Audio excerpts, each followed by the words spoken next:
মই আসলতে যোৱা 3 বছৰ ধৰি মোৰ যেটো আগৰটো যেটো সংসদৰ টাৰ্ম আছিল তেতিয়াৰ পৰা মই যোৱা 3 বছৰ ধৰি একেলেঠাৰিয়ে ভাৰত চৰকাৰক কৈ আছিল আবেদন জনাইছিল যে আমাৰ মধ্য অসমৰ মৰিগাঁওৰ পৰা উত্তৰ পাৰলৈ সংলগ্ন কৰা উত্তৰ পাৰৰ বিশেষকৈ খাৰুপেটিয়া ৰৌতা এই গোটেই অঞ্চলটোক সংলগ্ন কৰি পেলাই এখন ব্ৰহ্মপুত্ৰৰ ওপৰত দলং সাজিব লাগে ৰাস্তা নিৰ্মাণ কৰিব লাগে তাৰ দুটা কাৰণ আছে মই প্ৰথম কথা হল আমাৰ সেই মধ্য অসমৰ এইফালে মৰিগাঁও জিলাৰ নগাঁও জিলা আৰু সিফালে উত্তৰ পাৰৰ গোটেই সমগ্ৰ অঞ্চলটো দৰং জিলাৰ খাৰুপেটিয়া ৰৌতা এইবিলাকত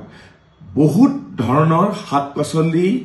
আৰু কৃষিজাত সামগ্ৰীৰ উৎপাদন হয় দুইফালে হয় আজি গোটেই এলেকাটোত বহুতে নাজানে যে আমাৰ এই চৰ এলেকাবিলাকতো পৰ্যাপ্ত পৰিমাণে ব্ৰকলি খেতি কৰে এতিয়া দিল্লীৰ বজাৰত ব্ৰকলিৰ দাম 200 টকা কেজি আমাৰ তাত মাত্ৰ 20 টকা কেজি তাত হয় ঠিক তেনেকে ওয়াটাৰমেলন যেটো ওয়াটাৰমেলন এতিয়া গোটেই তাত মানুহে খেতি কৰে আৰু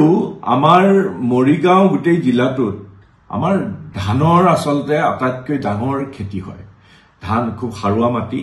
ধান মাছ শাক-পাচলি আৰু উত্তৰ পাৰো আছে উত্তৰ পাৰৰ হল দৰং জিলাৰ গোটেই অঞ্চলটো এস্পিৰেশনাল জোন বুলি কোৱা হয় চিহ্নিত গতিকে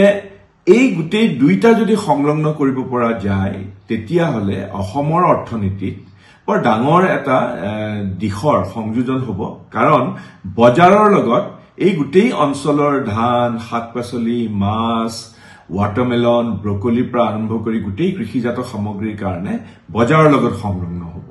দুইটা পাৰ সংলগ্ন কৰিলে আৰু দ্বিতীয়টো সুদূৰ প্ৰসাৰী মই প্ৰতিৰক্ষা ফালৰ পৰা আমাৰ এই দলংখনে কলিয়া ভুমুৰাৰ দলংখন আমাৰ আছে কলিয়া ভুমুৰাৰ দলংখনে আমি চীন সীমান্তত গোটেই তাত কাৰণে আমাৰ জানে যে টাৱাঙৰ পৰা আৰম্ভ কৰি গোটেই যেটো চীনৰ যেটো অটপালি চীনৰ বিৰুদ্ধে প্ৰতিৰক্ষাৰ আমাৰ গোটেই আন্তঃগাঁথনি আমি গঢ়ি তুলিব লাগিব তাত এই মধ্য অসমৰ আমাৰ মৰিগাঁও জিলাৰ পৰা যদি ৰৌতা বা খাৰুপেটিয়ালৈ যদি দলংখন কৰা যায় তেতিয়া হলে দুটা প্ৰতিৰক্ষা ফালৰ পৰা দুটা হ'ব এটা হল গোটেই ভূটান সীমান্তটো আৰু আনফালে চীনৰ যেটো গোটেইটো পশ্চিম অৰুণাচলৰ গোটেই চীনৰ লগত প্ৰতিৰক্ষাৰ ফালৰ পৰা তাত বৰ ডাঙৰ আন্তঃগাঁথনি আৰু কলিয়া ভুমুৰা ব্ৰিজখনৰ এটা ফিডাৰ ব্ৰিজ হিচাপে মানে আনুষংগিক ব্ৰিজ হিচাপে এই মৰিগাঁও আৰু ৰৌতা বা খাৰুপেটিয়া ব্ৰিজখন পৰিগণিত হ'ব মই সেইকাৰণে যোৱা 3 বছৰ ধৰি বিশেষকৈ যোৱাটো যেটো মোৰ আছিলে কাৰ্যকাল সেই কাৰ্যকালত মই পাৰ্লিয়ামেন্টৰ দুখন ষ্টেণ্ডিং কমিটি আছে ষ্টেণ্ডিং কমিটি প্ৰত্যেকটো বিভাগৰে আছে দুখন ষ্টেণ্ডিং কমিটিক মই আবেদন জনাইছিল এটা হল কৃষি ষ্টেণ্ডিং কমিটি আনখন হল প্ৰতিৰক্ষা আৰু দুইটা দিশ মই দাঙি ধৰিছিল যে ইয়াক মধ্য অসমত এখন ব্ৰহ্মপুত্ৰৰ ওপৰত ডাঙৰ দলং নিৰ্মাণ আৰু ৰাস্তা ঘাট নিৰ্মাণৰ কাৰণে আমাৰ এই গোটেই অঞ্চলটোৰ কাৰণে বৰ ডাঙৰ ভাৱে লাভদায়ক হ'ব সুদূৰ প্ৰসাৰী ভূমিকা পালন কৰিব মই প্ৰতিৰক্ষা দিশটো সামৰি লৈছিল আৰু কৃষি যেটো আছিল কৃষি অৰ্থনীতিকো বৰ ডাঙৰ এটা উদগনি জনোৱা হ'ব সেইকাৰণে মই সুখী যে মই একেলেঠাৰিয়ে যোৱা 3 বছৰ ধৰি পেলাই ইয়াত এই ব্ৰিজখন দলংখন সাজিবৰ কাৰণে যিবিলাক জনাই আহিছিল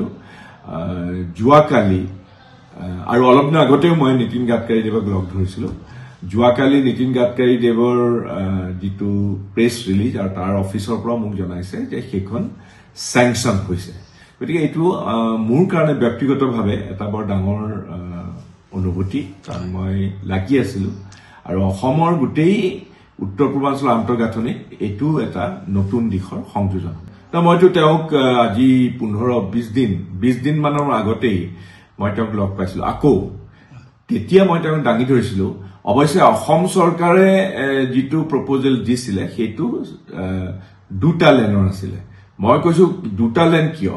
ভৱিষ্যতৰ কাৰণে ভৱিষ্যমুখী দৃষ্টিভংগীৰে সৈতে 4টা লেনৰ ব্ৰিজ লাগে তেতিয়া তেওঁ অৱশ্যে কৈছিলে যে এতিয়া সদ্যহতে দুটা লেনৰে কৰা হওক পিছত দৰকাৰ হলে সংশোধন বা বেলেগে তাত যোগ কৰা হ'ব যিয়ে নহওক লাগিলে এইটো এটা বৰ আশাব্যঞ্জক কথা আৰু বিশেষকৈ মই একেলেথাৰিয়ে যোৱা 3 বছৰ 3.5 বছৰ ধৰি লাগি থকা বিষয় এটা নীতিন গাডকাৰী দেৱে ভাৰত চৰকাৰে সহায় জনোৱা মই অত্যন্ত সুখী